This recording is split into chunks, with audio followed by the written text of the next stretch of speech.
It is real. Yep, this person can do it.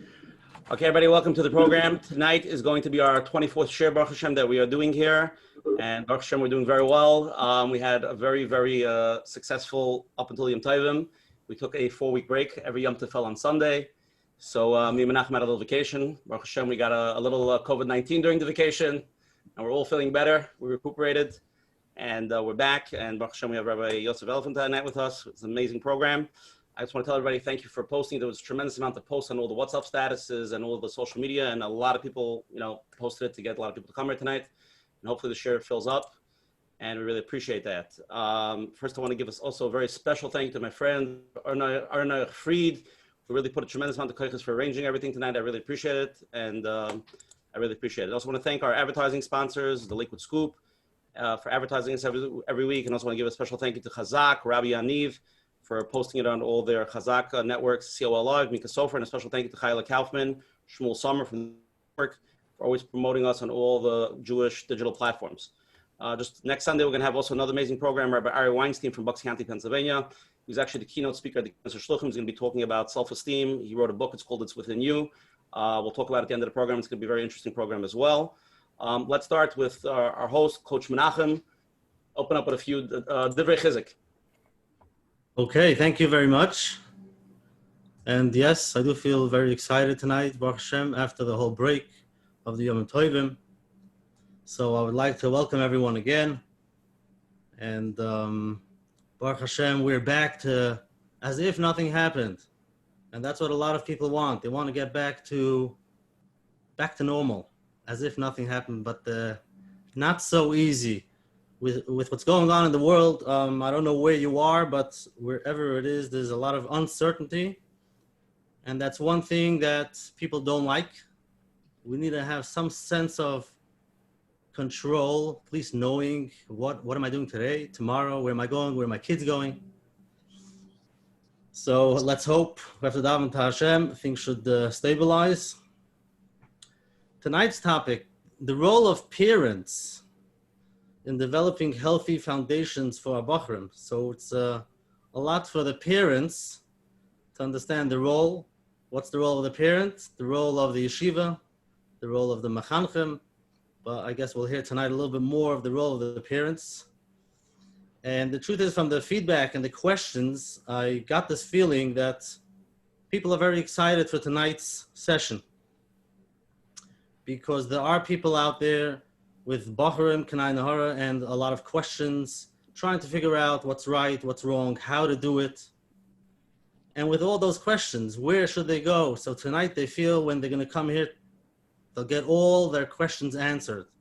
But that's why I want to tell them that obviously this program, it doesn't give you all the answers. What we do is basically open up things, put them on the table, and hopefully it helps a little bit to give it the feeling that, first of all, you're not alone and it's normal. It's not happening only by you. And you hear different perspectives, different ideas that you can pick up. And if needed, you get closer to the steps of speaking to someone that you can sit down with, so it can be more individualized, because obviously it's chanoich lenar api darkoi, and there's no one answer. But the truth is, when we're looking for solutions, sometimes when you want to have the solution, that itself can disrupt, that itself could make it harder. Because, like I said before, with the whole uncertainty, we want to figure things out. You see something is not working out, your son is not getting up for Shacharis, or whatever the story is. How do I do this? I can't sit in this unknown. I just need the answer. Tell me how to do it. Then you start calling the Rosh Hashiva and this and that, and then that itself can disrupt and make it harder. So hopefully tonight, with Hashem's help, we should have a lot of atzlacha. And I want to thank you, Rabbi Elefant, for coming on, giving us the time early in the morning. And with the experience that you have with the Bochurim that go through your door, Kanai Nahara, we should have atzlacha tonight with Hashem's help. And everybody should be able to hear what they need to hear so that they can grow and help their sons grow. Thank you very much. Thank you, Coach Menachem. Really appreciate it. Again, I just want to give, say tonight the show was sponsored by Close Talmud in honor of Rabbi Elefant Shlit. Also tonight's shir is willing to go Schus Le'el Nishmas, Rabbi Yontiv Lipa ben Moshe Yaakov. This Shabbos is going to be the fourth yard site, and the Shama should have a big aliyah in the Schus from Rabbi Elefant being Mechazik, the hundreds of people that will be here tonight, much from thousands of people that will watch this shir later on. And again, tonight we're focusing on mainstream Bochurim and the foundation, some basic questions to really help build up their internals, their self-esteem. So we're going to get into that with Rabbi Elefant. And again, Rabbi Elefant is one of the Magdashim in the Mir Yerushalayim. He's known all over for his English-speaking audiences. Rabbi Elefant, please open up for the Olam. Guten Chodesh, Shalom Aleichem to everybody. I see that I've been in Eretz Yisrael for way too long. I forgot about the long American introductions and thanking all the sponsors and guaranteeing answers and not answers. I've been away for too long. I see. I forgot all about it. In Yerushalayim, nobody particularly pays much attention to what you say anyway. So you're happy if they let you get up and speak a couple of minutes. But I see that back home in Lakewood and other places, they take these things much more seriously. So I'll try to also. Like the Choshev chairman said, I want to stress again, these types of gatherings are sometimes misleading, that somebody gets on and they put on a big picture with sponsors and Magichir, and I certainly don't have the answers to any questions, not just to some of them, and I'm sorry to disappoint that nobody's going to walk away with answers to anything, because the answers to all the issues that we're going to talk about tonight and more are found. First of all, you need siyata d'shmaya, not first of all, and last of all, we need siyata d'shmaya for all chinuch issues. And secondly, the answers are in ourselves. There's nobody who can provide the answer from the outside for how to bring up our kids. Every situation is different, and every home is different, and every marriage is different. But like Rabbi Menachem said, and Rabbi Usher stressed, that we can talk about the topics and the etzem fact that we come together in such a gathering of so many hundreds of Yidden is touching mamish to tears, that so many Yidden come together and want to bring up the kids in the richtig way. The pasuk says by Avraham Avinu, is a meritic pasuk in Parshas Vayera. The pasuk says, "Ki yidativ l'mana sheyitzav es bonav es beisei achav v'shamru derech Hashem lasei stoko mishpat." Rashi says that the pasuk shot in the pasuk is that Kodesh Baruch Hu says, "I love Avraham Avinu." I love ki yidatim. It's a lashon of chiba. Rashi says, HaKadosh Baruch Hu says, I love Avraham Avinu because he's going to teach his children as bonav as beisai acharov v'shamru derech Hashem lasei tzedakah mishpat. It's a remarkable pasuk. The pasuk says a statement that HaKadosh Baruch Hu loves Avraham Avinu because he's going to be mechanech his children to go in the richtige way. We would think that HaKadosh Baruch Hu loves, quote unquote, Avraham Avinu because he was the Amud HaChesed in the world. HaKadosh Baruch Hu loves Avraham Avinu because he is the Amud of Emunah in the world. He's the one who revealed HaKadosh Baruch Hu. And the pasuk says that HaKadosh Baruch Hu loves Avraham Avinu ki yidativ l'mana sheyitzave. Rashi says because he's going to be mechanech the children. It's a remarkable pasuk where the pasuk says that the whole Avraham Avinu is what he shtel davek and what he created and what he guaranteed and he invested in the next door. And I think that my introductory words are, number one, the main topic, the main tafkid that we have is to be mechanech our kids. I just read you, it's a mefurish pasuk. Ki yidativ l'mana sheyitzaveh. This is not a side topic. I said this in a kollel in Kiryat Sefer a few months ago of a few hundred Yungalite, very choshev Yungalite, Hamidei Chachamim, and they were shocked. Everyone had a different version of what they came into the world for and what their main tafkid was. I'm talking about, obviously, not what a person came into the world on the level of Mesilas Yesharim and Das Tfunas. We're talking about what your main tafkid is. You get up in the morning, what's your job?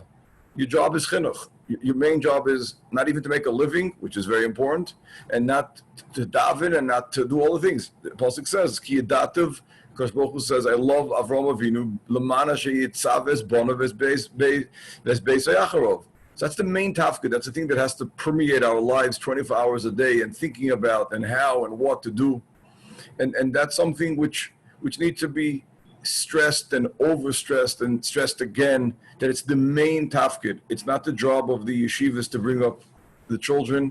It's not the job of the Beis Yaakov to bring up the children. It's not the job of the Moses. By the way, the yeshiva system, when it was created and how it was created, and the Beis Yaakov system, when it was created and how it was created, wasn't created as a replacement for parents. And that's why a lot of the needs which people expect yeshivas to provide are not being provided by the yeshivas, because the yeshiva system has not undergone many changes since it was founded by Reb Chaim Volozhin in its modern version, we'll call it.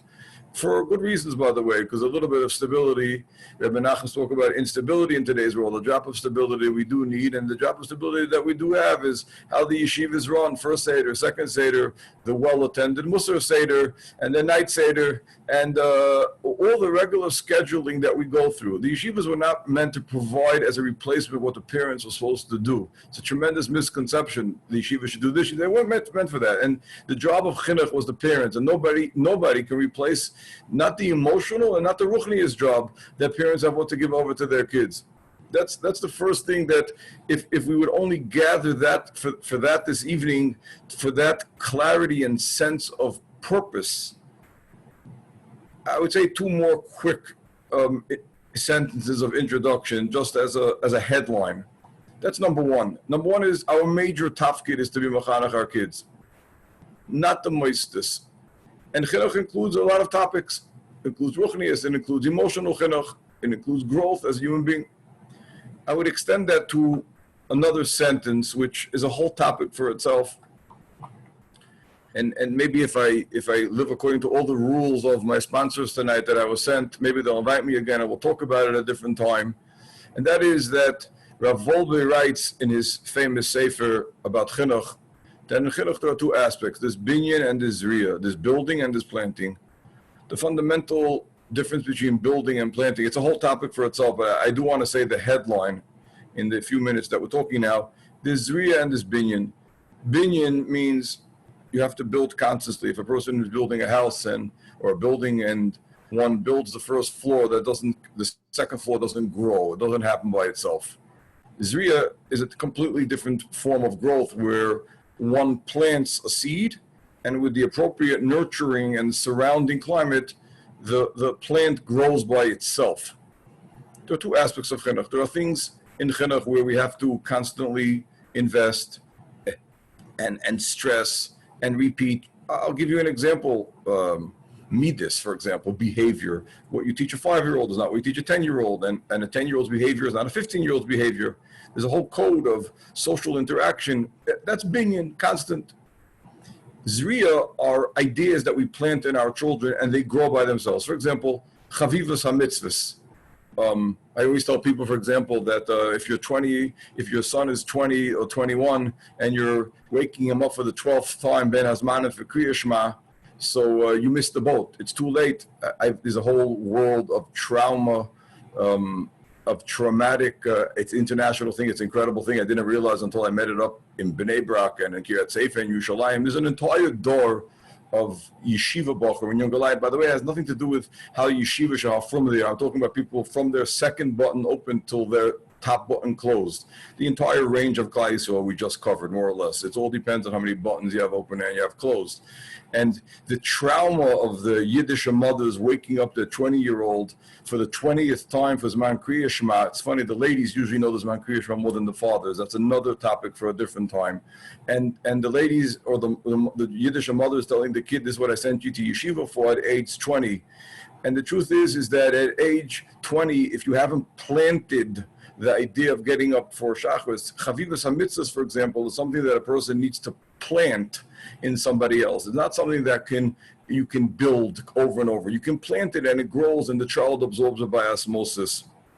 My point is that if 50% of chinuch is planting, if 50% of chinuch grows by itself, if 50% of chinuch, a child absorbs the ideals and the message of the house. So there are two conditions to that. One is that the house has a message. The house believes in something. The house is giving over a certain ideal, whether it's Torah, Chesed, Tefillah, Emunah, Emes, Olam Haza, Olam Haba, Histapkus B'muit, whatever it is, and Be'ikr, Shalom Bayis. I cannot avoid beginning any discussion on chinuch that the number one priority and the number one hakdama and preface to chinuch is Shalom Bayis, because if the house is not a happy place, so you just lost 50% of chinuch. If 50% of chinuch is zriya, is planting an idea, and the child absorbs it and it develops by itself. So the environment for something to grow has to be a positive, nurturing, happy environment. When there's a lack of Shalom Bayis and it's not a happy house, for whatever reason it is, the child doesn't want to belong to what the house represents. And on the spot, we have lost 50% of chinuch. We've lost the entire aspect of Zriya. When I say the word lost, I mean what I'm saying, by the way. We've lost that entire aspect. It doesn't mean that the kid's going off the derech. That's not the headline that should come out. Shalom Bayis equals child at risk. That's not what I said. I said that we have lost a substantial part of the chinuch, which is the absorbing the ideals of the house, absorbing what we believe in, absorbing a sense of priorities and what's important. We've lost that.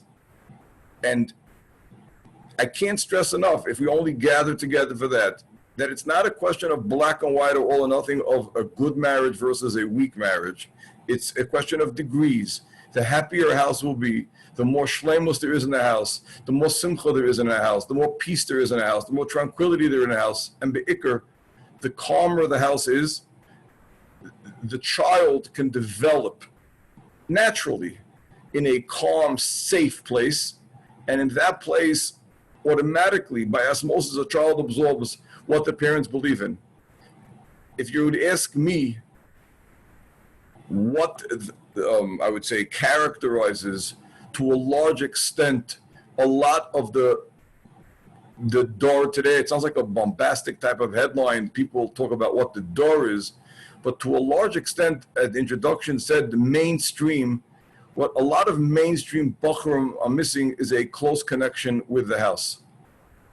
And if you talk to people in chinuch, they'll tell you, and I've taken this poll myself because it's something which is a theory that I have, and I've seen it played out with thousands of Bochurim, is that what characterizes the door more than anything else in the mainstream Bochurim is the parents have stepped off the job and they're not involved, and they don't understand the critical nature of their role in giving over the ideals and principles of Yiddishkeit, the Bernfeld mitzvahs, the chashivas of davening. They're leaving it to the meisters, and they're not understanding that it's their job, l'mana sheyitzav esbanov, and therefore the role of Shalom Bayis in this issue has become decreased because a lot of people don't appreciate the critical nature and primary nature of their role in the ruchnius development of their children. Emotional development, people understand it a little bit easier. Also not enough. But the amount of Bochurim that I see who are not connected or haven't absorbed, I'm talking about good boys from all the yeshivas, who haven't absorbed what their parents' home is about and what the message that they're getting. A lot of places, because of a lack of the high quality Shalom Bayis that could guarantee, the person has to look themselves in the mirror and say, do I have the type of home that's a happy, calm, tranquil place that my kid wants to belong to what my home represents? And when it's a question which everyone has to ask, look in the mirror and say, I repeat again, does our home, person with their spouse, represent a place of tranquility, of simcha, of happiness, that my child wants to belong to what we believe in? Obviously, a person has to know what they believe in, and are they giving over any message to their kids at all? But that vacuum or that not enough stress on that topic is taking a very high toll from the, we call it bombastic term, the door that's growing up. And in our world, we're not talking about the outside world. In our world, it's something which needs tremendous strengthening. It needs tremendous fortification. It's something which needs investment.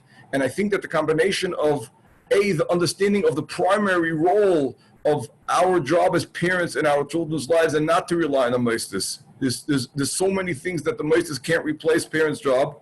And then understanding the role that Zriya, that parenting plays in that role.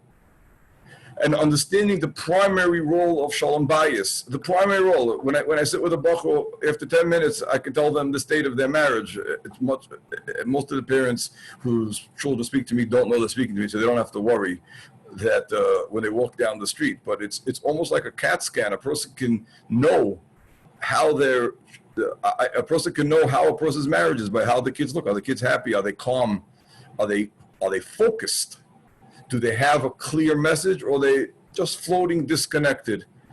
And perhaps particularly facing the nisyonis of today's door, the most important tool that a person has is to be connected to something, to belong to something, to be part of a firm that believes in a certain message.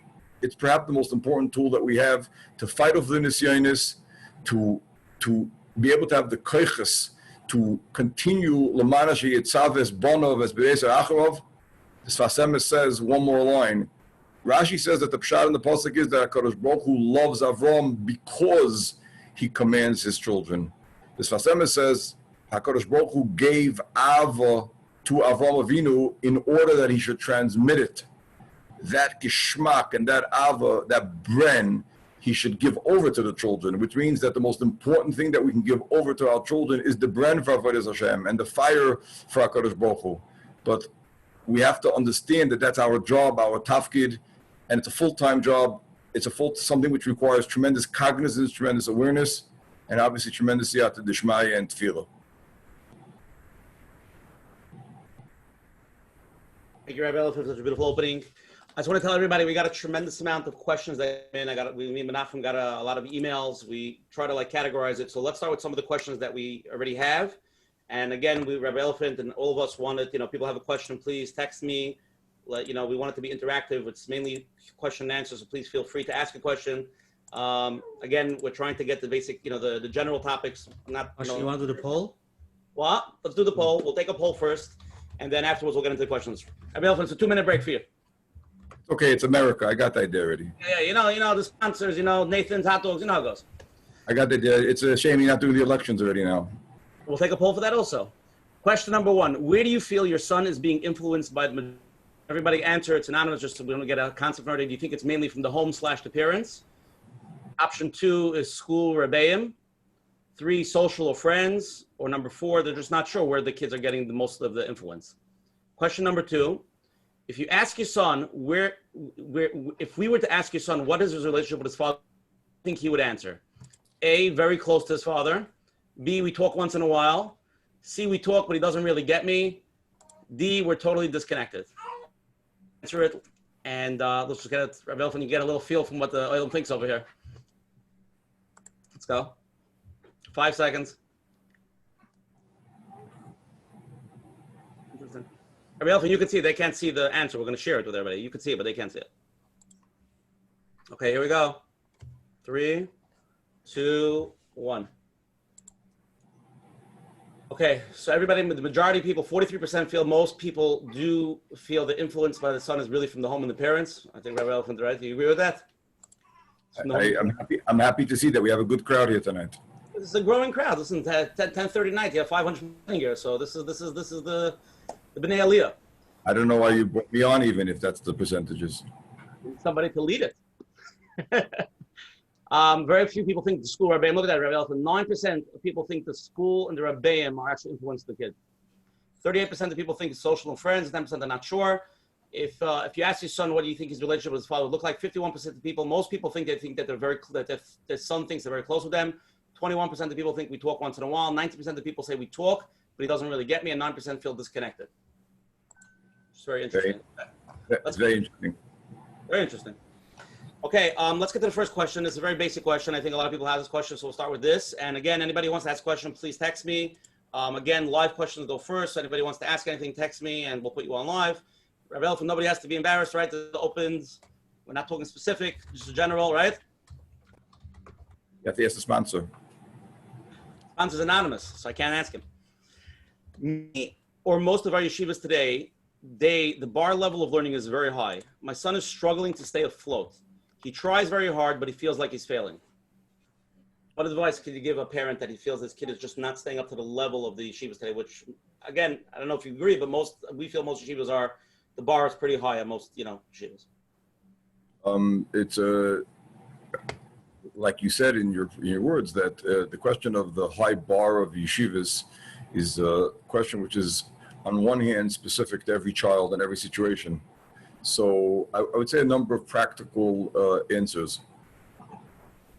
Number one is that it's very, very important when a child is particularly in the transfer stage from 8th grade to Mesivta to make sure that the child goes to a Mesivta that's appropriate to his level, okay? And not look for glory or a good name or a potential how it's going to look on the shidduch resume. It's critical. There are different levels of Mesivta which operate on different levels of learning, each one in a wonderful way with wonderful rabbeim. It's critical to find a place that's adapted to the child's level. That's A. The critical years are the years of the Mesivta. The Bochurim who struggle, the question is referring to Bochurim who struggle with the bar of yeshivas, is during the Mesivta years, as we know. A Bochur who can get out of Mesivta in one piece is okay, generally speaking, and whatever challenges Yeshiva Gedolah brings with it is a different story. But the falling because of the bar is during the Mesivta years. So the first criteria is it's critical to find a Mesivta that's appropriate for the child. It requires a consultation, particularly with the 8th grade Rebbeim, who most of them know the child well, and to trust them and listen to what they say. The second issue of children struggling is that there is a substantial amount of children struggling in high school because they have ADD, which is not being addressed. It's something fascinating over the last 5, 6, 7 years since ADD came to the front. I've met countless Bochurim, not from Mir necessarily, even more from other yeshivas, who came into me and described a chain of years and years of struggling with learning. And it looked like the bar was too high, and in the end they had ADD, where they had a problem with focusing. There's a huge amount of Bochurim. I had a Bochur who was by me the other day from a very, very chashuv yeshiva, very, very chashuv a boy, and the boy was in his 20s already, was already getting into other things, quote unquote, things which are inappropriate, and he was already going to help for it, and he was being treated for it, and he had gone to this therapist and to that therapist, and the Bachur was a very chashuv boy, outstanding boy. Boy is a mitzuyin, but he was already getting sidetracked by all types of quote unquote problems. And I said, listen, I don't know you. He sat outside in my chutzner over here in Yerushalayim because of distancing. And I said to him, just tell me about yourself. So how do things go? 5th, 6th, 7th, 8th grade, 9th grade. And the boy, Agav Orcha Mamish, in a backhand, he describes the difficulty in focusing and the difficulty in following. And there's no question about it. The boy's been suffering for 10 years because of ADD. And I'm using ADD as a mushal. There are a lot of Bochurim. When I say a lot, I'm not talking about massive majority or these huge bombastic numbers, but many of the Bochurim who are struggling with the bar of the yeshivas, either they're in a place where they don't belong, and people would save themselves a tremendous amount of agmas nefesh if they would not send to places which are above the child's head, and they would accept it. It requires a certain level of humility for that, to recognize that not every child has the same level. It's not an easy nisayon. But then when children don't do well in school, in a vast percentage of the cases, there's some sort of learning disability, whether it's ADD in many, many cases, which could be treated easily with medicine, or other learning disabilities, which could also be treated appropriately. I've seen over the years, including many people sitting here tonight who have had children who struggled with the bar and got the diagnosis to help them, who saw dramatic results after being able to put the finger on what the cause is. The third thing is that there's a tremendous amount of support that could be done to a child in Mesivta by hiring somebody to learn with them to prepare the Gemara the night before. It's a very, very low-level technicality, but it's a difference of night and day. Another reason why children struggle in high school, and I don't want to, I'm afraid they're going to shut off my screen if I say it, because you people in New York don't want to hear about it is because of technology. The children of mediocre learning level are getting smashed to pieces because of exposure to technology. I'm not talking about inappropriate material. Smashed. There's an entire track in the Mesiftas of boys who are not learning on the bar, and they don't have a geschmack in learning because of lower academic capabilities, or because they have ADD, or because they have specific learning disabilities, which I say again, the three things that I just said covers a large percentage of children who are struggling with the bar. And because of either loose parenting or bad friends, they're being exposed to technology, which is the makabapatish. It's the nail in the coffin. You take a child, and it's funny that's where and it's obvious because the child who's struggling with a high bar of a yeshiva, it doesn't have a geschmack in learning. And the child doesn't have a geschmack in learning, by nature is going to move over to other things to keep them busy. And that border between the technology and the learning is killing the mediocre Bochurim. It's killing them. I say to you that we're looking at an eradication of a certain population of yeshiva Bochurim. There's an eradication of a certain population of yeshiva Bochurim who 15 years ago struggled through 9th and 10th grade. Eventually they got it and they got into learning. Those children today who are struggling in 9th and 10th grade are not making it to 11th grade. When I say not making it, I'm not talking about going off the derech or at risk. I'm talking about they're not making it to get a geschmack in learning, and then they'll learn for a year or two and go off to work a lot earlier than they should have or could have. And the combination of not getting the appropriate diagnosis in 9th and 10th grade, or being in an inappropriate place, or not getting the support of learning with a younger man at night, which is critical, not the father to learn with, but a younger man to learn with. Most parents learn with the children in a tense way. And then having those children who don't have a geschmack of learning, today they have other options. That combination is lethal. I can't stress it enough. And it's threatening an entire generation of children who are below the bar. It really requires a separate gathering just for that to talk about. Rabbi Elefant. We have a lot of live questions coming in. I also have a lot of questions, so we're going to try to little mix it up, okay? Okay. Ask them. But Ron wants to ask a question.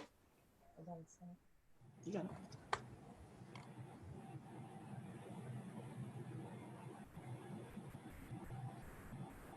Avrhom, can you hear us? Yeah. Am I on? Yes, you are. Shalom Aleichem, Rabbi Elefant, Shalom Aleichem, Rabbi Say. Thank you for taking my call. I'm going to take your time. I'm going to make it very fast. I know a lot of questions here.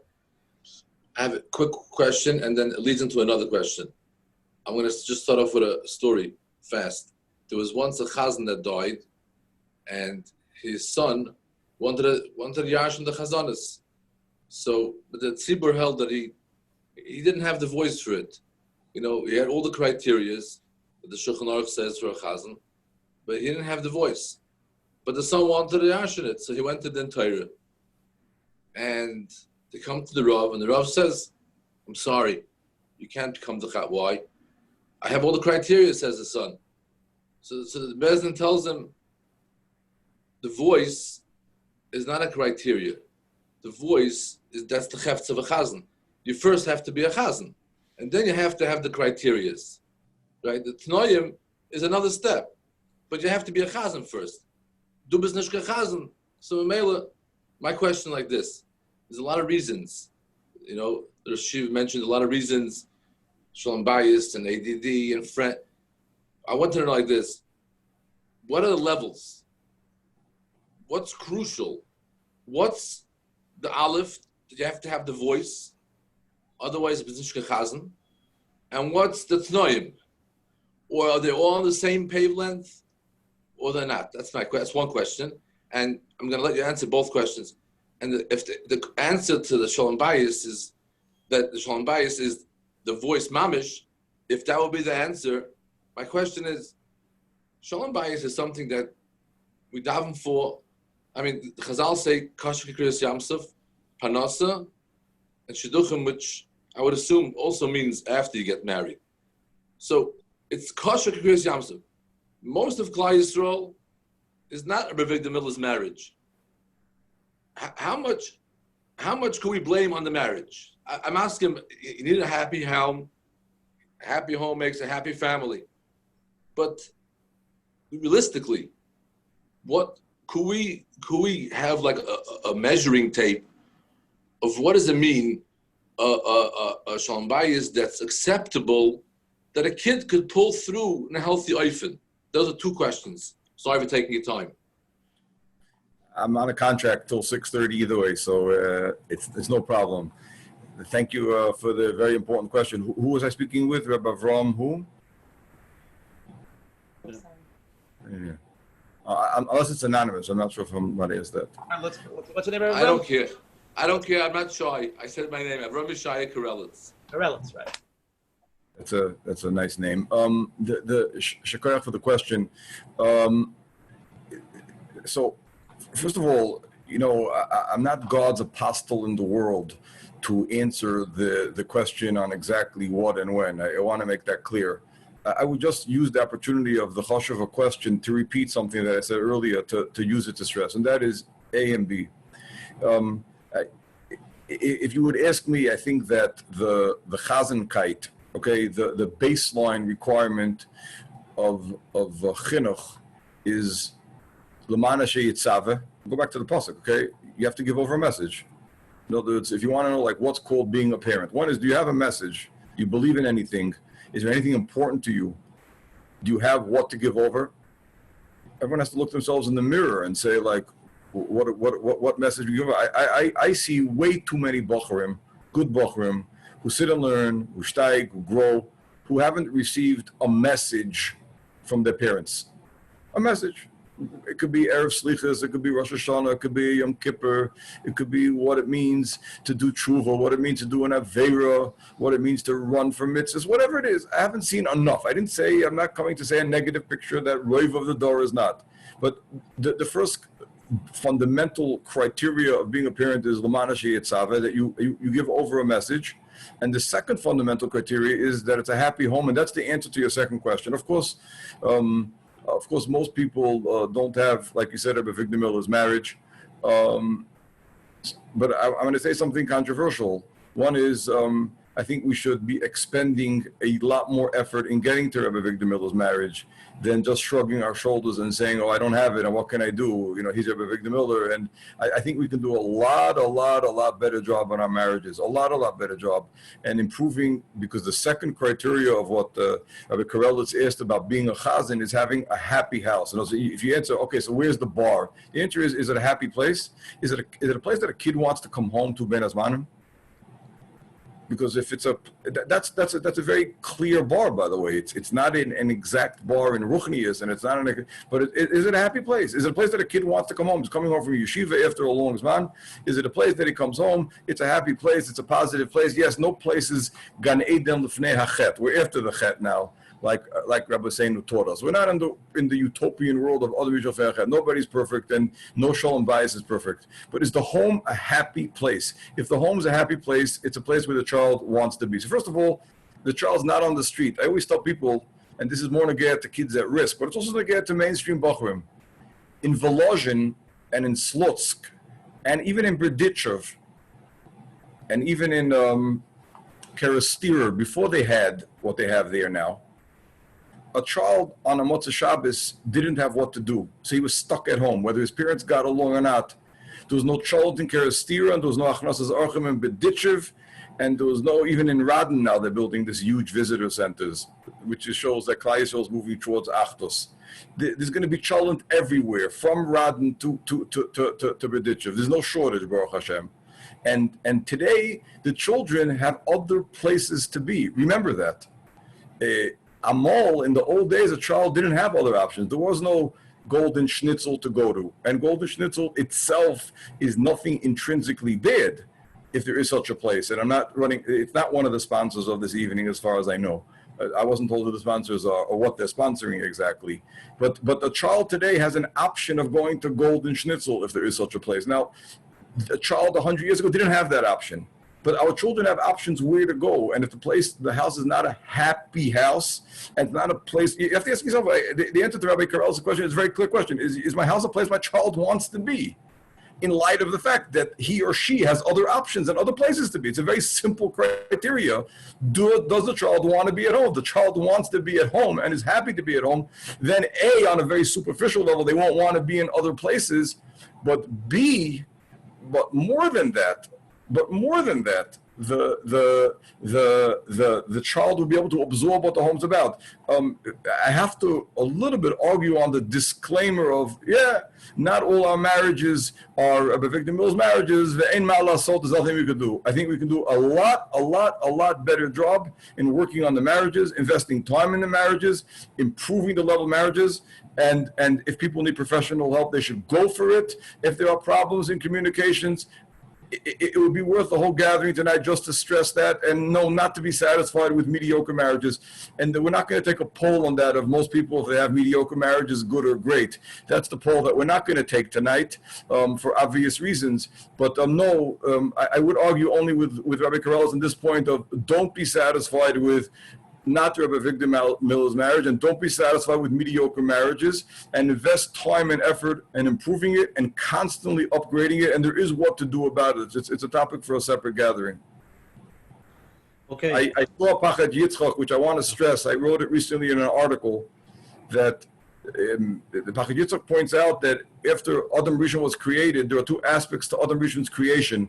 He was created and given life, and HaKadosh Baruch Hu put him in an environment of nurturing and support. There's Gan Eden, there's the creation of Vayipach Ba'apov Nishmas Chaim. HaKadosh Baruch Hu created Adam Rishon, and then HaKadosh Baruch Hu put Adam Rishon in a place of nurturing.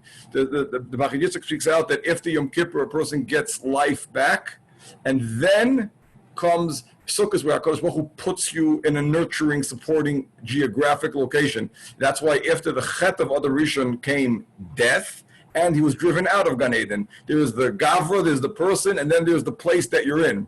What's interesting is that what characterized Gan Eden, which is this place, this geographic place of nurturing Adam Rishon, and also what characterizes a Sukkah, is they're both places of Simcha.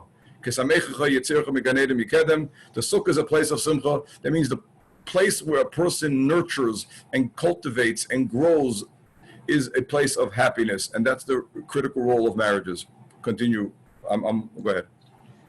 So the question is, before we go to question number 2, the question for parents, there's a lot of pressure for the boys before they go to Mesifta. They discuss it in class, and they see where the good boys go and where the shvacha boys are going.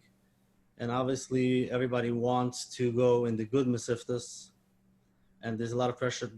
And like you said, that it's very important that you find the right place for the child. So what could the parent do if he sees his son is not listening or not ready to listen because he wants to go with the good boys, even though he might not benefit from going there? What are the two choices that you're offering, by the way? He wants to go to the good Mesifta. So what? And the job of parents today is to I'm going to give you a mashal, okay, from a different question, which is not our topic today. And I spoke to my Rebbe Yehudi about this type of question many times because I'm out of America for a long time. All types of questions about children who want to do all types of things that parents don't want them to do, okay? Okay, we're not going to get into the topic today because it's going to turn controversial. And also, I'm a Yerushalmi, where my son goes to a cheder where they're only allowed to play with a certain size ball. It's a whole different topic. It's a whole different thing. We'll talk about it at a different time, okay?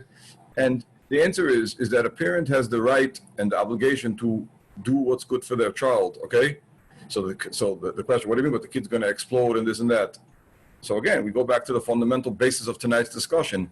People who have happy homes and good relationships with their kids, nothing happens when they say no to a child. And the fundamental fear that we have, like I'm going to ask Rabbi Coach Menachem, like, what's the problem? Why can't you say no? Are you scared? What are you scared of? Are you scared that the kid's going to go off the derech? So all of Klal Yisrael, from the time that the first article appeared in the Jewish Observer so many years ago, which exposed us to the topic of kids going off the derech, which is a major, major topic and a major source of pain to countless parents. And it's a tzara for the tzibur and for the yachid. But all of Klal Yisrael is paralyzed by the fear of my child going off. So I can't say no from A to Z. What's the question, Michal? If it's not good for your kid and you have a normal house and you have a good relationship with the kid and there's warmth and love, nothing's going to happen. The kid will grunt or will say no. It's like the whole question that you're asking, and I'm not criticizing the question in other way, by the way, don't misunderstand me. The question is a snapshot of our whole world we live in today. What does that mean that a kid's 8th grade, he wants to go to school, it's not for him? You tell him no, and you explain to him, you sit down with him lovingly and warmly, if the kid won't be happy, he won't be happy. But the ability to survive that crisis and the fear that's articulated in the question that you're asking, I'm speaking out the fear that's behind the question. What we're afraid to say no to a kid. What are you afraid? Let's say you're convinced that this Masifta is not for the kid, okay? You're convinced. You've made your judgment, Baruch Hashem. You're a person who you understand yeshivas. You've grown up. You know that it's not for the kid. And the inability and the fear to say no is just pure paralysis of the door that's afraid to say no to a kid, and something which is critical for the children. We need to stop being paralyzed. The kids are not going off the door so quickly, by the way, okay? And they're not everyone's at risk. And we're allowed to say no to a kid. You have to have a happy house. You have to have a good relationship with the kid. And yeah, if you don't have a relationship with the kid and you're in a constant, the house is a misery and it's not a happy place, then you're in big trouble when it comes to decisions like this. I think your question about the ability to say no to a child who wants to go to a certain Mesifta is an example of the Shalom bias issue, as an example of the positive relationship in general with the kid. Of course you need to say no. What's the question, Bechal? The fear is being fed by a misconception about kids going off the derech, and it's being fed by a not enough confidence in our relationship with our kids that we can survive a major or middle level crisis of saying to the child, you can't go to the school, that's not good for you. The whole question is such a mistake. You know, my parents didn't ask that question 25 years ago when they had a question of which school to send a child to. There's a question of the new door. What type of question is that? Of course the kid goes to the school, the parents decide it's good for them. The fact that you're asking such a question, and I'm not criticizing, is just a mouthpiece of the total fear and paralysis that an entire door have been taken hostage by these 8th graders who know nothing about anything, okay? They barely know how to put their tefillin on. They're still struggling with their new mirrors that they got with the tefillin they got. They have no idea what's going on. And why is it even a debate of a little kid who's just out of diapers telling his parents which school he wants to go to? It's absurd. So in other words, what I'm hearing from you is it's not supposed to start now. The parents should be able to say no to the child, and if they have had a hard time till now, they will have a hard time saying no now. And a person who arrives in 8th grade who doesn't have the ability to tell a child which Masifta to do should close up shop. Okay, the ball game's over. All right. They're in big trouble. All right, so let's go to number 2. How do we deal with the issue of widespread low self-esteem and the pressure and anxiety between the Bochurim or what Bochurim have today's days? I don't think the two things are connected. I do agree that low self-esteem is widespread. Widespread doesn't mean that a majority of Bochurim lack self-esteem. Widespread means that I would be magdir like this, that the most common challenge that a Bochur or yeshiva Bochur has in the yeshiva system is a lack of self-confidence. We'll say it that way, okay? It's the most common problem. I probably met thousands of Bochurim who have what we call a lack of self-confidence, a lack of self-esteem. I want to take 2 minutes and explain the topic and explain where it comes from. First of all, lack of self-confidence or lack of self-esteem is the plague of yeshiva Bochurim. Okay? It's the plague of yeshiva Bochurim. As I'm talking about regular mainstream yeshiva Bochurim, if you'll ask me what is the number one challenge that yeshiva Bochur has, it's a lack of self-esteem, lack of self-confidence, which articulates itself particularly in perfectionism. Okay? Particularly in perfectionism. Perfectionism is the greatest plague. That means if you'll take 1,000 Bochurim who are struggling, when I say struggling, again, we're talking about mainstream Bochurim, not at risk. You take 1,000 Bochurim who are being challenged on different levels. In a vast majority of those 1,000 Bochurim, that's why I want to be careful with the word widespread. I don't think that in the Olam HaYeshivas there's a majority of Bochurim who don't have self-esteem. But if you'll take 1,000 Bochurim who are struggling, the vast majority are struggling with perfectionism and lack of self-esteem. Now, there's a tremendous misconception about the topic, and I want to particularly talk about the area where parents are involved in it, not the therapeutic part of it. people think that the problem of perfectionism or self-esteem particularly, is that the child doesn't believe in themselves or in their koiches or in their kishroinus, and it's a massive mistake. I've asked this question to thousands and thousands and thousands of Bochurim. Tell me, do you think you're less than Pliny or Almaini? Do you really think you're less than them? And that's why, by the way, if I'm going to argue against common wisdom, and I'll take the gamble, that most people think that the eitzah for self-esteem issues and self-confidence issues is that the person should write out a list of things, miles that they have. It's a very common cosmetic old trick of write out on a little piece of paper. For some reason, all the eitzah givers say they should write on a little piece of paper. I don't know why not on a full sheet. Maybe they think the sheet will look maybe fuller because the boy finds himself 10 minutes or something. Like, take a little piece of paper. They tell a little memo book. Those little memo books that you carry in your pockets with all your kabbalas from Rosh Hashanah. That people should find them. If chas v'shalom something happens, they should know what you were kabbalah on Rosh Hashanah, and they have to write into these little memo books their milas. And I have to tell you the truth that after talking to 30 years of Bochurim, I haven't found that it helped one Bochur, because the poor soul knows what his milas are, by the way, better than everybody else. Halay, besides being a lack of self-esteem, he's also a bal gaiva, and he knows exactly what his milas are. By the way, gaiva is not a steer to self-esteem and perfectionism. The issue of self-esteem, which articulates itself primarily in perfectionism, of not being able to gauge whether I'm doing well or not, is the plague of good yeshiva bochurim. It's the plague of good yeshiva bochurim. Now, where do parents come into this? I'll explain very quickly because we have limited time, but it's important. Since this is the plague of good yeshiva bochurim, perfectionism is a situation where the child lives in a world of black and white. What I would call is the thermostat broke. The thermostat, which allows a person to measure oneself, whether I'm doing well or not doing well, and have a fundamental sense of satisfaction and accomplishment, is broken. And this is the plague. This is the real problem of self-esteem. It's not a problem. It's as opposed to common wisdom, where the lack of self-esteem is that, oh, I don't believe in myself. I don't believe in myself. It's not true, by the way. I have yet to find the bocher who thinks he's stupid or doesn't have any talents at all, unless obviously the person is clinically depressed, which is a completely different topic. There's no real thing of, I don't believe in myself. What we do have is people who are going into perfectionism because they don't feel good about themselves. Okay? So the lack of self-esteem, perfectionism, lack of self-confidence is not because the child or the bocher doesn't believe that they have koiches, but rather because they don't feel good about themselves. So they have moved into what I call a track, or we'll call it, I'm going to say a bad word, it's like being addicted to perfection. Perfectionism gives me a high, it gives me a rush. A person feels good about themselves. People who fundamentally don't feel good about themselves are going to move to perfectionism because that's the only thing that doesn't give them a good feeling. I'm going to say something a little bit bombastic, if you don't mind, okay? People have yeshiva bochurim. That's what tonight's discussion is about, yeah? I'm going to tell you something incredible.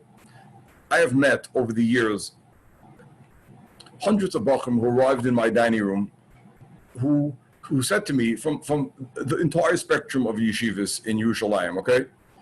Who came to me and said they can't get up in the morning, they're not functioning for a seder, they're not doing well, etc., etc., etc. Okay? I'm going to tell you something astounding. From my statistics, again, I'm sure there are people out there who have other statistics, but from my statistics, 100% of them, I'm saying an incredible number, 100% of them, except for those who are clinically depressed, which is very rare, by the way, okay? Except for those who are clinically depressed and needed anti-depression medicine, 100% of them didn't get up in the morning because they were perfectionists. There's a certain crowd of bochum who think that I have ruach hakodesh, by the way. It's an incredible thing. Only them, they're the only ones who think. My wife knows I don't have. But there's bochum who come and they sit on my door, my thing, and they say they don't get up in the morning. So I say to them casually, you're a perfectionist? So the guy says, how do you know? So the answer is because people, bochum who don't get up in the morning, who don't function, is because since most days are, like we say, partly cloudy, scattered showers in Central Park, they're just not one of these great chalamoyed trips. A regular day, right? A regular day in Teves, okay? Cheshvan is still exciting, but Teves is one of the, is a very, very hard month. It's Nishtein, Chanukah is over. You don't even see Parsha Shkolim on the horizon. And you get up on one of these mundane, cloudy days, and if you're a perfectionist, you have nothing to get up for, because the regular day doesn't do it for you. And perfectionism comes because it's nish good. The person's not happy. And they move towards perfectionism as the only measuring rod that works for them. Now, where do the parents come in? Because children are not happy either because of a lack of shalom bias or because they've undergone some sort of abuse or molestation along the way, or some sort of social trauma. There's always a reason why a person is not happy. So lack of self-esteem and the perfectionism which comes with it, which, by the way, completely paralyzes a bacher. It's the number one cause of paralysis of a bacher. It's the measuring rod of either all or nothing, which literally destroys any possibility for growth. In a world of all or nothing, you can't grow. It's either all or nothing, and therefore it's always nothing, by the way. There's no such thing as all. All or nothing is nothing. And I always say a joke. I said this once at a Torah Masorah convention, that if they wanted to make an international convention of all the Bochurim who are perfectionists, and they wanted to invite them, where would they find them? They're all in bed, under the cover.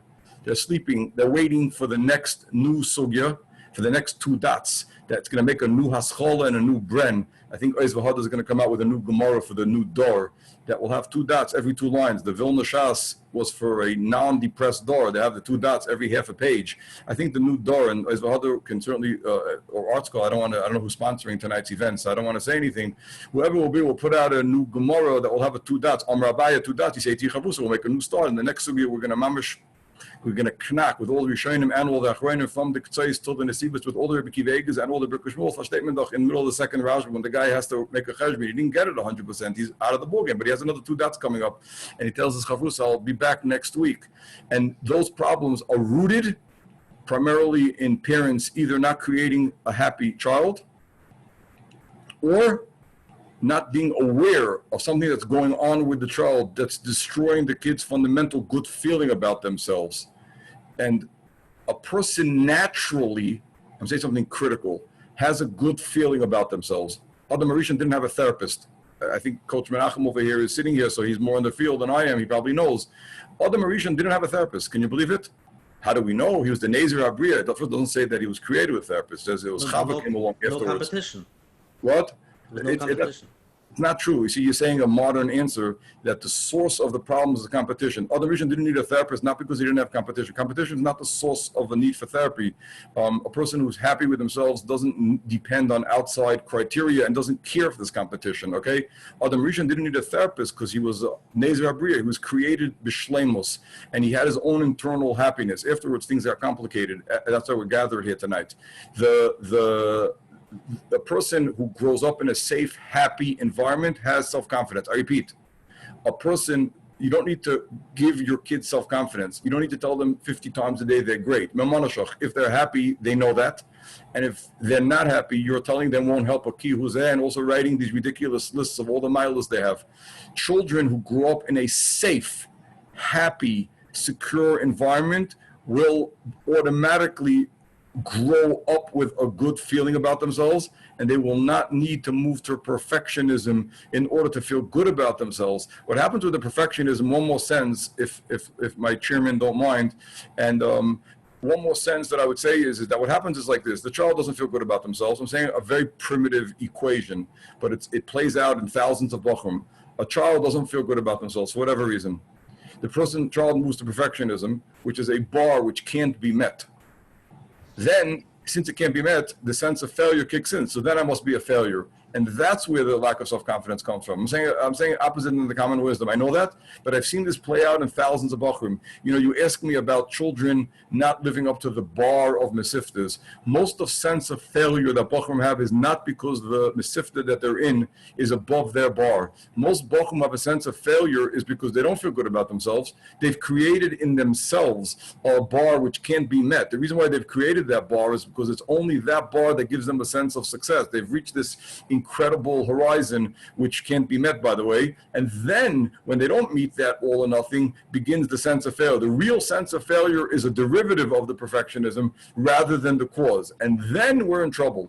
But a lot of this could have been avoided if our children would have fundamental good feeling about themselves. And here I go back to like a parrot. I don't want to again argue with Rabbi Karelitz, but here Shalom Bayis plays a major role, not in my introductory words where I spoke about absorbing the messages of the house, the fundamental emotional well-being of a child in their natural state grows up happy, has self-confidence. It's not something that you need to acquire from a book or from lectures. A person in their natural state is happy. Mela is a healthy, productive human being. The trouble begins when the child is not happy. They move towards perfectionism, and that's when all the tsaras happen. This is the number one plague of yeshiva bochurim. I'm not going to say that a majority of yeshiva bochurim have. Almost 100% of regular mainstream bochurim who don't have emotional issues and don't have emotional turbulence struggle with this issue. It's something that could be very well taken care of in early childhood to avoid it. Wait a second. It's a topic for an entire evening. I have many parents over here that are sitting and listening, and because they have a little bit of perfectionism themselves, when they hear the words from you, a safe, happy, and secure home, they feel like they can close shop. So again, they need to deal with their perfectionism. By the way, I'm going to say something controversial, if you don't mind, but that's what you brought me on for tonight. And that's all you want in America. You're just looking for something to be controversial. I understand that. In Yerushalayim, we're just happy with just a regular day. But in America, you're always looking for something exciting. Perfectionism, in a way, when perfectionism in any area of life crosses that boundary which disturbs functioning, okay?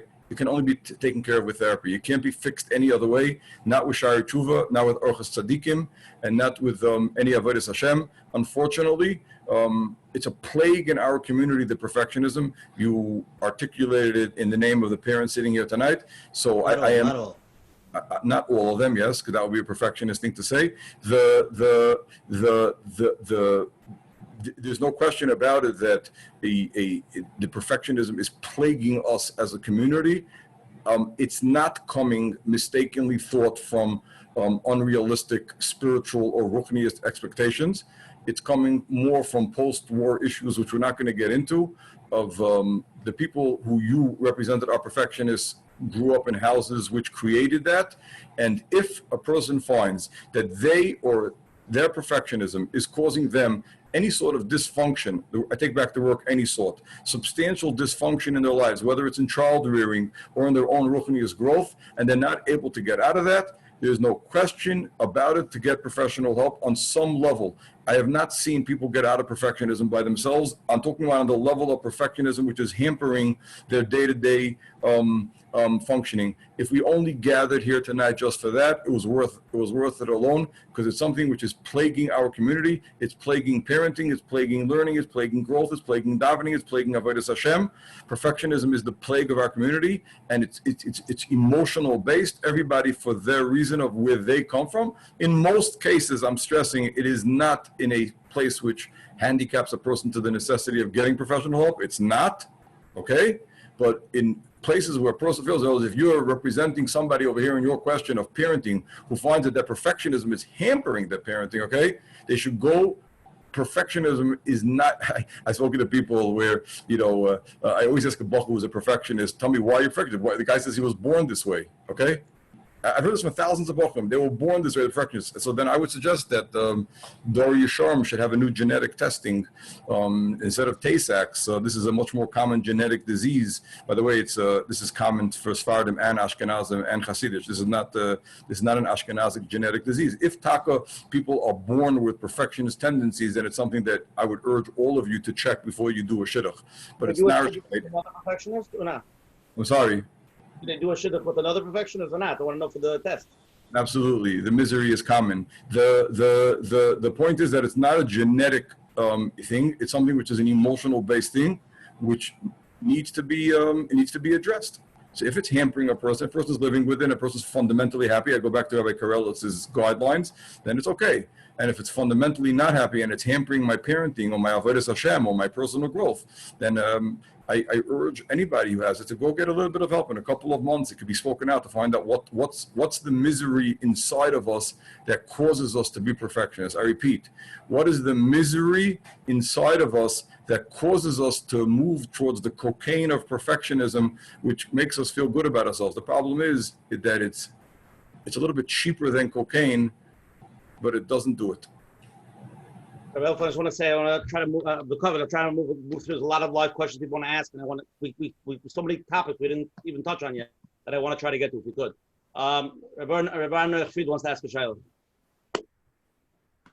First of all, I would like to thank Rabbi. First of all, I would like to thank Rabbi for coming on. It's a tremendous chizuk for me, and I'm sure it's a tremendous chizuk for others as well. So Rabbi mentioned before the issue of many Bochurim turning to technology.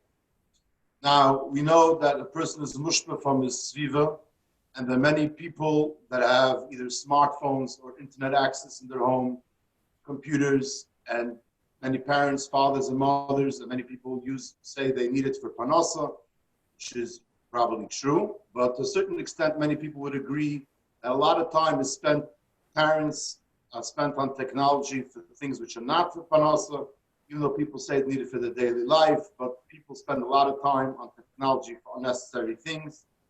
And some people would say they even spend majority of the time with technology not associated to panasa. I know a few people like. What? I know a few people like that. Go ahead. And the fact remains that Bochurim are in a sviva of ashpa, of seeing people using technology constantly wherever they go. My question is, what should be our she'ifa as parents? What goals should we set for those that need the technology for panasa? What goals should we set to set a proper example for Bochurim that they shouldn't have this ashpa and desire to get involved in technology? So the truth is that two things. One is on a technical level, I'm not a tag office. So on a very technical level, the standard of how and what to do is hard for me to answer, certainly in a public forum. I think every person on their level, okay? Second of all, the topic of technology, as much as all of you who are sitting here, that I'm looking at are bored of the topic, I can assure you that it has not been, you don't want to hear about it. And Rabbi Feed, they're not going to let you ask a question next time again because you brought up the technology issue.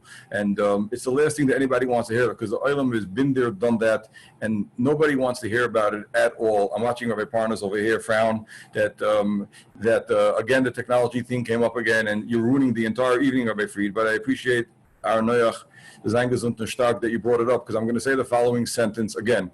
We should dedicate, I say to Coach Reb Menachem and to non-coach Reb Usher, that we should make a gathering about technology. It's an issue which has not been dealt with appropriately in our tzibur.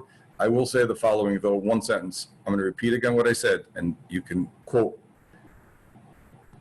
The very stark Bochurim in the Olam HaYeshivas, which is a majority of the Bochurim, as opposed to common wisdom, by the way, a majority of the Bochurim in the Olam HaYeshivas are doing very, very well. A vast majority, the thousands of Bochurim who are steiging, who are growing. Anybody tells you otherwise, just go into the shuls in Lakewood Ben Azmanim and look at the thousands of Kinderlach who are sitting and learning Ben Azmanim. The shuls are packed with people. Anybody who tells you otherwise that the door is falling apart, the door is not falling apart, the door is good and the door is stark and the door is learning, everybody's good. And they're not in trouble with technology. The tzibur that's getting killed by the technology are the Bochurim who are what we call middle-level Bala Kishreines or middle-level success in learning. And they're the ones who are getting smashed to pieces from the non-boundaries of parents with technology and inability and the availability of what they have. It's an entire discussion of putting it on the table. And I've said this in public many times. There are 560 people, it says on my screen, sitting in front of me. If all of you would put a stop as a tzibur to the proliferation and dramatically lower the exposure of your children to technology and the amount of time it's spent on. And when your child comes home and says everybody has, and you would say, well, we don't, okay? And we're different, and gather together a majority of your children's classes and put a stop to it. It's an entire discussion. I don't want to get into it, okay? Because I really, if there'll be somebody to sponsor this event at a different time, not for my salary, by the way, it's for the ads in the what do you call it? If there'll be somebody to sponsor it, so then we'll gather together and talk about it. I do want to talk about it. I think it's critical, but I will say that you should all know that your inability as a community in America, as a tzibur, as a Torah dikkat tzibur, your inability to put a stop to this, your inability to tell your kids no, and your inability to stop what our Noach spoke about, the ridiculous amount of time that you as a tzibur spend on the iPhone, not with inappropriate material, on appropriate quote-unquote material, is killing the middle Bochurim, killing an entire dog middle Bochurim. I told a major askin a few weeks ago, I'm going to say something controversial now, but I stand behind what I said, that the cause of the shidduch crisis in America is because a vast amount of middle Bochurim who don't have a huge geschmack in learning are getting killed by the technology. I repeat, the cause of the shidduch crisis in America is because an entire population of Bochurim who would marry good girls have fallen out because the parents didn't know how to make boundaries with technology, and the numbers therefore are misbalanced, okay? Because a boy, in order to learn, can't learn when he's exposed to technology or playing Fortnite at night with his friends on the thing. It's killing the middle door. So the shuls are packed with boys who are learning. The good yeshivas, the oilam is steiging.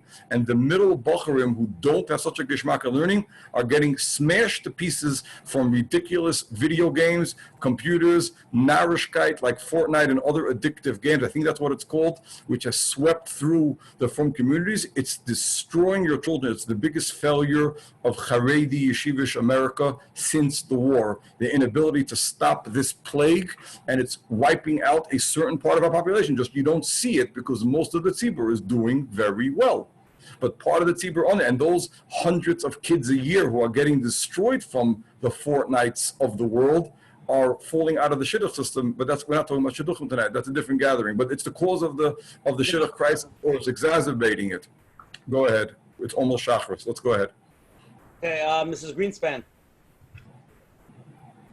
Hi, how are you? Thank you so much. I'm really appreciating this drasha that you're giving. And I apologize if you addressed my question. I was listening and I don't think it was addressed.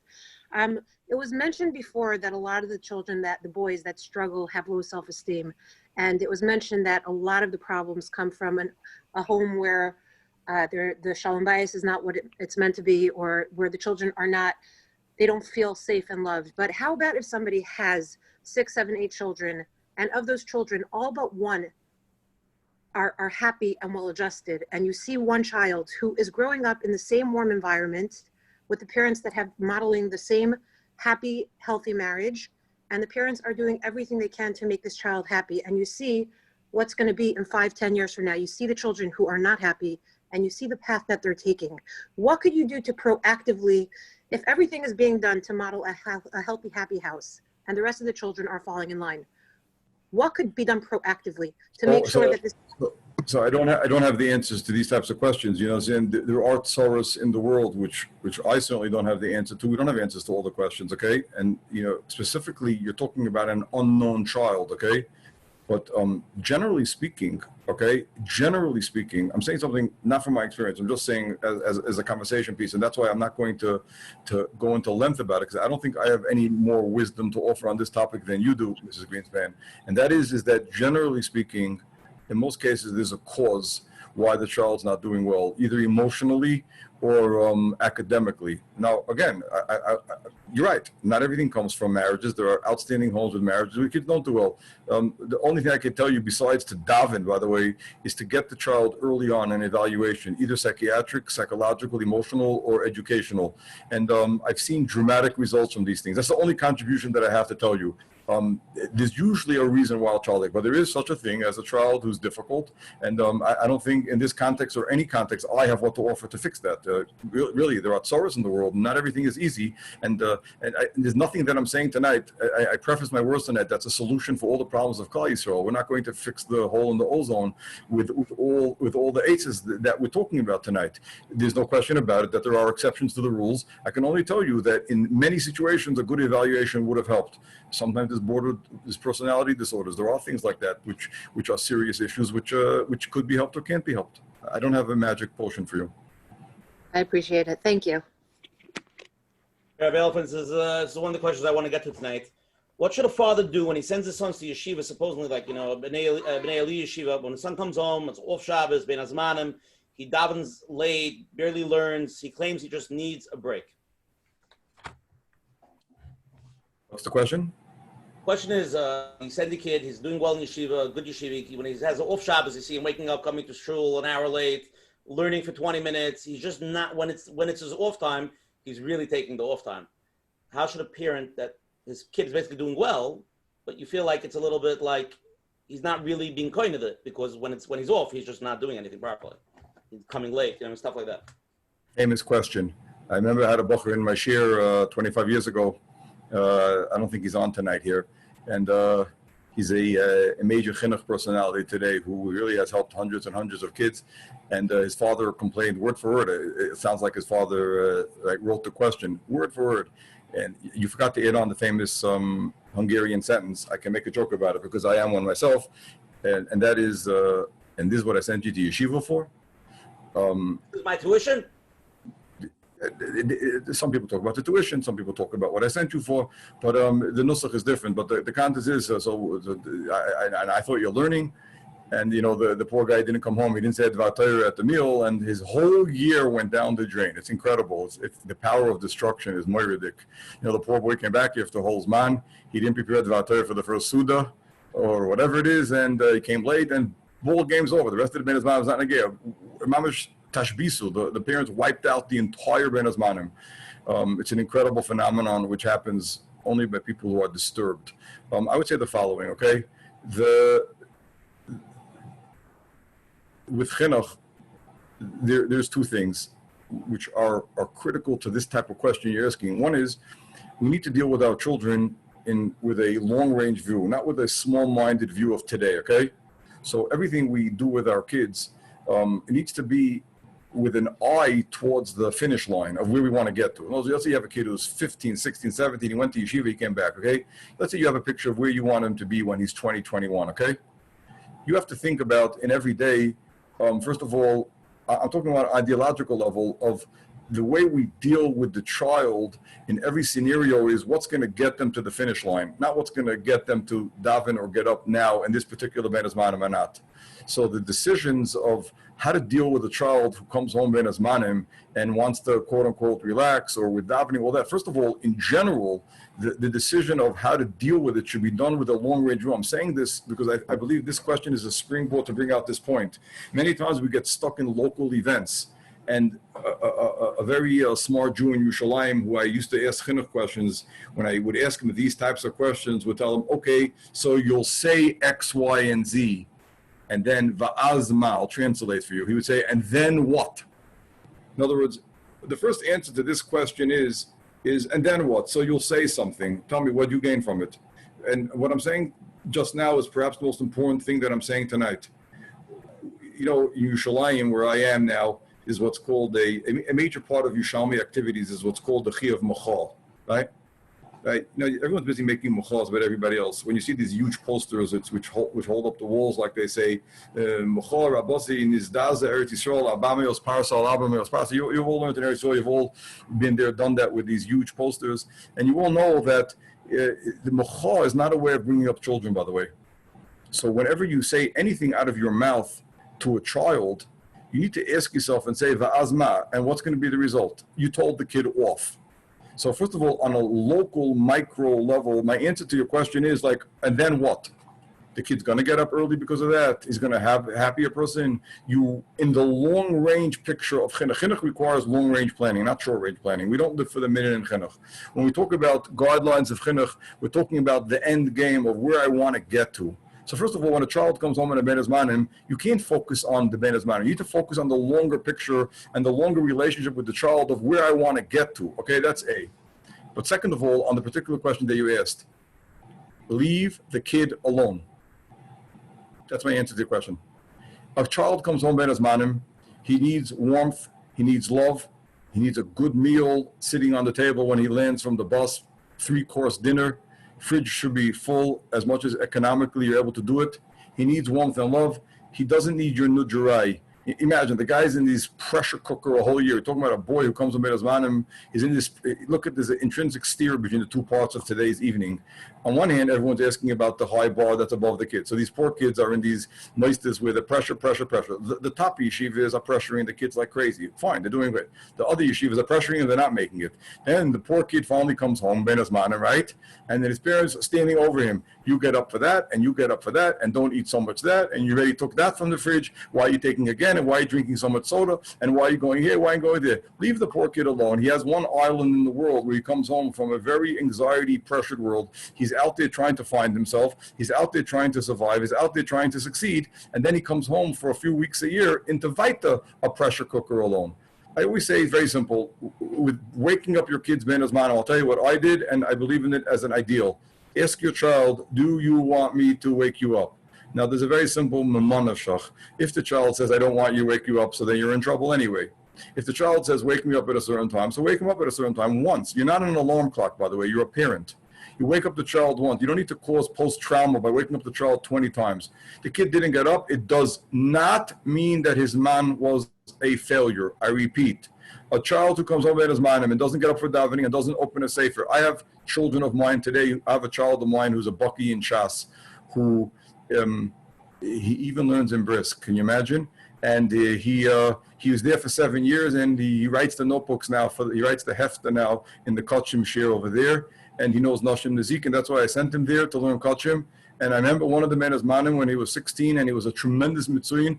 I remember he did not open a sefer the entire ben as manim, not even a tikkun koirim, not even the divrei Torah and the Yossi Neman, nothing. He didn't open a sefer the entire thing. And I remember, because I was one of these Hungarian worried second generation parents, I was worried that what's going to be is going off the derech, and I represented your question, and thank God I have a sane wife who taught me, and I bit my lips until they bled, and I didn't say a word. And the next man is man, he learned. You want to know why Bochurim who learn an entire Zman don't open a sefer ben Zmanim?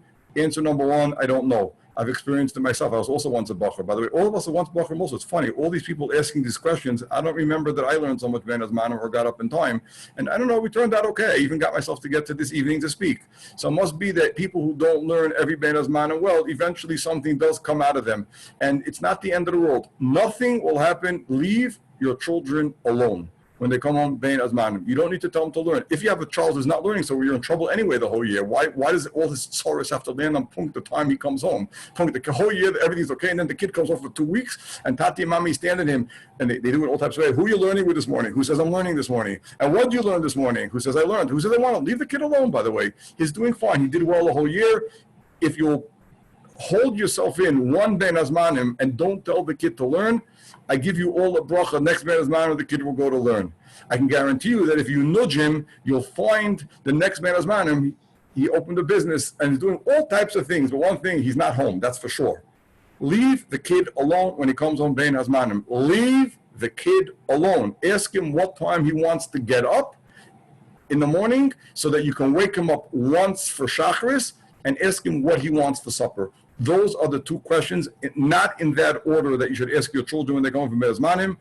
Carry them, give them covet, tell the boy, wow, you learned an entire Zman, especially during the trying times that we're in. You stagged, you grew, you're the center of the house, you're the diamond of the house. Don't tell your kid to go learn Ben Azmanim. He will go by himself, and if he doesn't, you're in trouble anyway. Wow, a lot of information.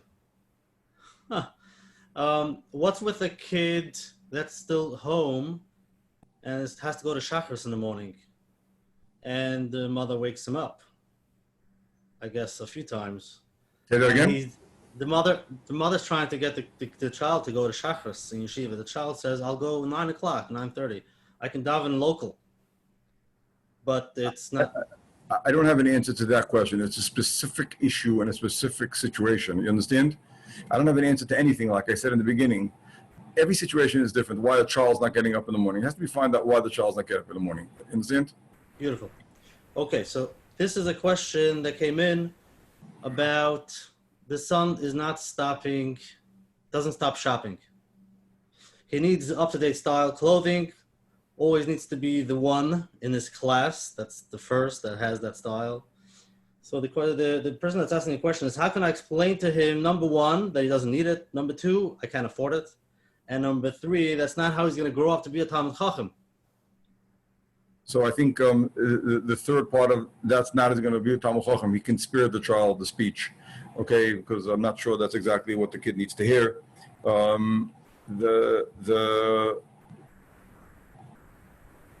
Again, I'm very weary of this question. I want to repeat the question again. What was the question? You have a kid who needs to have all the constantly shopping, constantly spending money, okay? Needs to be the first in the class, etc., etc. I'm very weary of answering the question because I'm afraid that if people have such a child, they may rely on what I'm going to say. And I believe that it's a specific question more than a general question. It depends on every situation. However, I will give a general answer with having said the disclaimer that I just said. I said a disclaimer. In other words, a question like this has many exceptions to judge, but I would say it's divided into a very general way into two types of kids, okay? There are kids who have serious emotional issues that causes this, okay? In which case, there's one set of rules. And then there's a regular kid who got out of control, where a parent needs to make boundaries, and a parent needs to be able to say no, okay? That means there's a very delicate balance of, I want to point out two things which are critical, okay? On one hand, the idea of saying, well, I didn't have it when I was young, so you can't have, is poison. You know that line? It's the second popular line after the line of, this is what I sent you to yeshiva for. That's popular line number one. Popular line number two is, well, I managed without it, why can't you? Stay away from narishkeit like that, okay? Kids have different needs, and if you can afford it and the kid has a reasonable need, give it, okay? That's A. However, when you're talking about things which are unnecessary, absolutely, okay? And out of the budget, parents are allowed to, parents should not relay severe financial distress that they're into middle age and young children. The children can't deal with it. It's part of the child feeling safe and being taken care of. However, you are allowed to say no, and you're allowed to say we can't afford it, and you're allowed to say you don't need it. Within the range of not saying all the time, well, I didn't have it, so you don't need it, and within the range of supplying a child's legitimate needs. A child's legitimate needs are not what you think they need, but it's also not what he thinks he needs, okay? You know, we live in this world of extremes. Either we live in this world of, well, I didn't get it, so you don't need it, or give the kid whatever he wants. I don't live in that world. I think that there's a middle ground over here where a person can give a child more than they think the child needs, and yet not give the child whatever the child needs. And I would add on something a little bit deeper. People think that discipline or boundaries plays a role is another whole topic. It's really another whole topic for an entire evening, the idea of saying no to a child. But I just want to say one sentence. Can I jump in? There's one more question that's similar, and I think it's going into this. Basically, I'm going to read it, and it's really my question personally. It's just a question that I have, and I see a lot of people struggle with this. A lot of children, they come home and they say, this boy's driving this bike, a $600 bike, expensive thing, or they get a custom suit for the bar mitzvah. His father took him to Eretz Yisrael. Custom suit for a bar mitzvah? What? A custom suit? Really? Oh yeah, that's for the poor people. But anyway, the bottom line is that the same people who started to cut sliced meat at kiddushes? Yeah, that's the regular shop too, though. By the thing, they bring in special wagyu meat. But anyway, the point the point is that the gashmis are so strong, and it's a lot of neighbors and a lot of people. I mean, maybe not in Eretz Yisrael, but in America, it's very strong. Segways. That's just an example because that's in our neighborhood. It's just common. But people come with such big asagas, and it's like, it's hard. Do you say no because it's so extreme? But then my kid says, "What do you mean? Everybody else has it." Like common example is like taking a kid to Eretz Yisrael for the bar mitzvah. A lot of people Eretz Yisrael bar mitzvah. It's a massive expense besides the bar mitzvah. You're all nuts. You're all nuts. That's first of all. That's my first answer. Ask him to that. In other words, you're all absolutely nuts. But it doesn't help me. I'll tell you in a second. First of all, you're all nuts, okay? And you're all out of control. That's first of all. I'm saying that officially. It's Rahmanas on all of you, okay? Rahmanas on you, on your kids. What? And it's not you. It's Rahmanas on the whole door that people have to mortgage their houses to come on these ridiculous trips to Eretz Yisrael, and they drag these sweating kids from Gadol to Gadol. It's a nest that the good Olam have survived Corona and the Flatbush and Lakewood Bar Mitzvah kids. The two of them together is a lethal combination. It's ridiculous, the whole situation. Listen, I want to answer you, okay? Both questions, okay? There's a major problem over here. There's many levels of the question that you asked, okay? First of all, I repeat again, I want to summarize the rules, okay? I'm not talking about a specific class where everyone has a segue or whatever it is, okay? Our kids deserve to get things that we didn't necessarily have because the world has changed, okay? A. B, even inside a family, by the way, this rule of Maishi didn't get it, so Shlomi can't get it is rigidity. Every child has different needs, by the way, okay? Every child has different needs. So the idea that I can't give it to you because I don't think you need it, or Maishi didn't get it, is not a way to bring up kids. We need to be flexible, okay? That's A. However, now we move over to the other extreme where you can't say no to a kid. So let's talk about a few things. The inability to say no to a kid besides the fact that the child never gets self-control, okay, and the child never learns to exercise any sort of discipline, is something much, much, much deeper. And that is, if you can't say no to a kid and you don't have any boundaries in your life, so you don't have a family. I'm saying something very, very deep. If you don't discipline your kids, you don't make boundaries, and you don't say that's not for us. So beyond the chinuch for lack of self-control, and beyond the chinuch for lack of discipline, and beyond the chinuch for endless taivas, excuse me for using such a word, okay? But beyond that, what you're really sending your message to a kid is that we as parents are people that you can't rely on. I repeat again. Because if you can't say no to your kid, what you're sending a message to your kid is that I'm a wimp. Now, what your kid absorbs from that is, subliminally, is that my parents are people I can't rely on because they have no backbone, they have no spine, and they're able to be terrorized by some little punk who was able to sell them some stupidity about the whole class having, when actually, by the way, I have statistically checked every parent who called me from Lakewood particularly, who asked me a question about all the kids in the class have X, Y, and Z. I asked all of them, please go back and check how many. And the answer was between 5 and 7. Now, I don't believe most classes in Lakewood have 7 boys in the class, okay?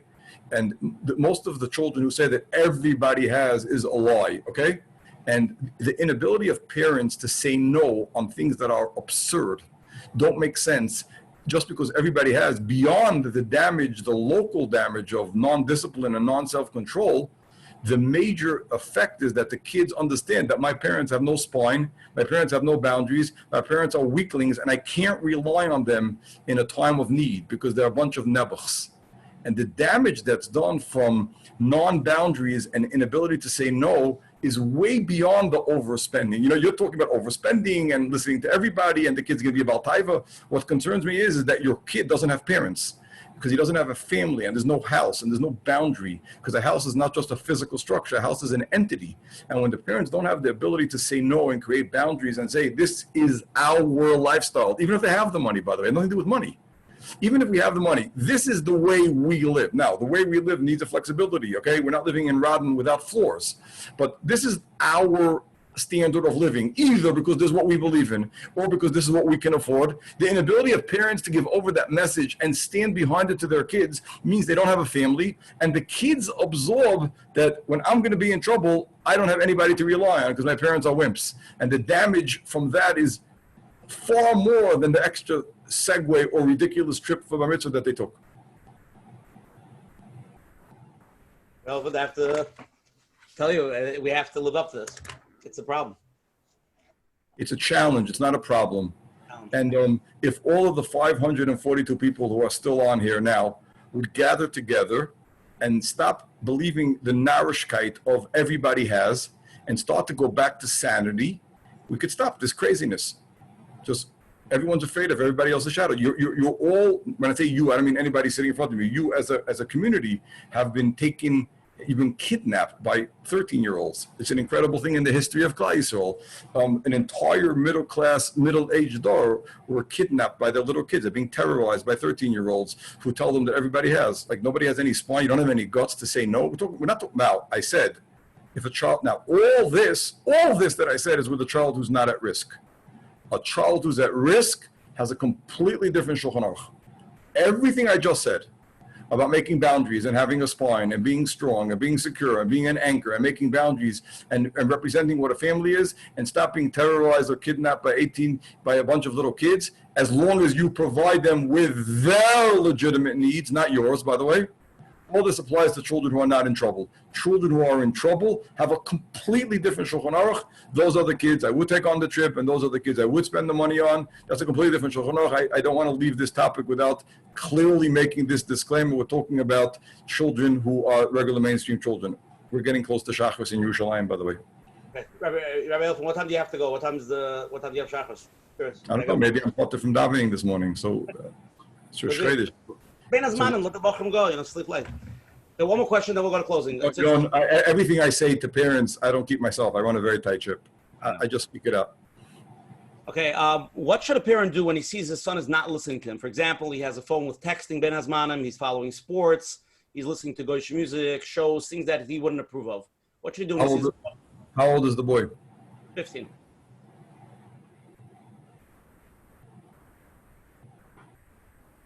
I don't want to answer the question in public. It's a hard question to answer. It depends on the child. It's not a klal. Okay. I think that by saying what I just said, I think I answered the question. Maybe Yovan. What I mean to say is that it requires a tremendous amount of wisdom. You have to find out whether the kid is ability to listen and to grow. You have to find out why the kid has drifted from, again, I'll say it in a different way. If your house is a house where the father's listening to Gershon music, and the father's watching movies, and the father's busy with technology, so why are you asking the kasha what the kid is? The kid's just like you, like the famous song says. Okay? So then what's the problem? If the kid has drifted from what you believe, it depends. A lot of these children who are listening to Gershon music, etc., are people who go under the question of kids coming home with asmanim and not learning, leave them alone. Okay? And some of the kids, you know something, I will answer your question, okay? The answer to your question about the 15-year-old who's listening to Gershon music, etc., is as follows. You could and should say something to him if there will be a purpose. Here comes the Yerushalmi rule of Azma, and then what? You said something. You got something out of it? There's no chiyuv mochal with kids. So you only say something to a 15-year-old about something that could help if there's a reasonable chance that it will have a positive effect on him. If it has no effect on him, then turn a blind eye. The rule of Azma applies to teenagers. I'm not talking about 8, 9, 10-year-olds where the power of influence of chinuch is much more. Today, a 15-year-old is a ganza man di Omar, and he's a whole world, and he's also rebelling because he's a teenager. The rule of saying to a kid criticism generally follows the rule of Va'azma, and then what? You said, and then what? Don't use your kids as a mocha in Yerushalayim. Don't make mochas with your kid. And don't say things to kids which don't have results. And in general, a person has to make sure that his dialogue with his children is fundamentally positive. You have to be able to look back at a whole week that a child is home and be able to create a situation where a majority of the dialogue with the child is positive. But the answer is a 15-year-old who's listening to Gershon music and you obviously don't want him to, the purpose would be only to say something if there is a result. If there's no result, bite your lip and ask him what he's listening to. Okay. I just want to say one thing that just happened to me today. I don't know, I'll say the covered Rabbi Elefant. I was talking to Rabbi Shimon Russell today from Eretz Yisrael, and it came up in the conversation. He was saying that from all the years of 30 years of dealing with kids off the derech and everything and his own personal experiences, he said that from having a loving home and having the stable home and putting down the rules of like, this is what we do, this is what we don't do. He said from his experiences, most of the kids that had a loving home, as they got married and as they got older, came back because they felt comfortable and loved in the home. They felt the security. The people that had the unstable homes, even afterwards, they still had many tzaras afterwards. I'm just saying. To your point. I think that the problem is that this topic has been kidnapped for the kids at risk. Since a vast majority of over 90% of the kids are not at risk and they're doing fine, we can give them some warmth and love also. Nothing will happen. Exactly. Garnish that shot. Okay, Shkoyach Rabbi Elefant for coming on. I just want to give some closing, Rabbi Elefant, you'll go at the end. Thanks for coming on tonight. You gave tremendous chizuk for me, for everybody on. There was literally hundreds of people on it tonight. And Menachem, there will be a video. I'll send it out to everybody. Everybody can watch it. Everything's recorded. And hopefully you can really be mechazik thousands of parents. I really honestly feel like we barely touched the surface. I had another 15, 20 questions, and there was a lot of topics we didn't touch, some things we spoke about earlier. So, Rabbi Elefant, I don't know your schedule. I know you're busy, but we're going to have to talk. Maybe I'll quit my yeshiva. I'll do this full time. This might be a better malach. Anyway, in yeshiva you're doing anyway, virtually come out anyway, right? No, we're live. We're live now. Again, tonight's show was sponsored honestly by a close Talmud in honor of Rabbi Elefant Shlit. And again, this was a Zeichen Nishmas. Rabbi Yosef Elefant and Moshe Yaakov was 4th yard size of Shabbos. Hashem Shem Big Elias Chus. So many people. Next Sunday, we have an amazing program with Rabbi Aryeh Weinstein from Bucks County. He was the keynote speaker in the keynote of Shluchim in Chabad this past week. He's an author of a famous book called It's Within You. It should be an amazing self-growth, personal growth program about people themselves. Shem, I hope everybody comes on, tell people about it. I spoke to him, he's a dynamic person. It should be a very, very tremendous shir, and it'll be a big chizuk for the olam. Everything tonight is recorded. It's going to be available tomorrow on Menachem Bernfeld's website, menachembernfeld.com. If you have any questions, please email Coach Menachem at Gmail, Rabbi Elefant. If he gets any emails, we'll forward it to you. If you have anything to say to Rabbi Elefant, please feel free to send it. Tonight's share is also recorded. This is share number 24. If you want to hear the share, please call. We have a number, 732-924-8464.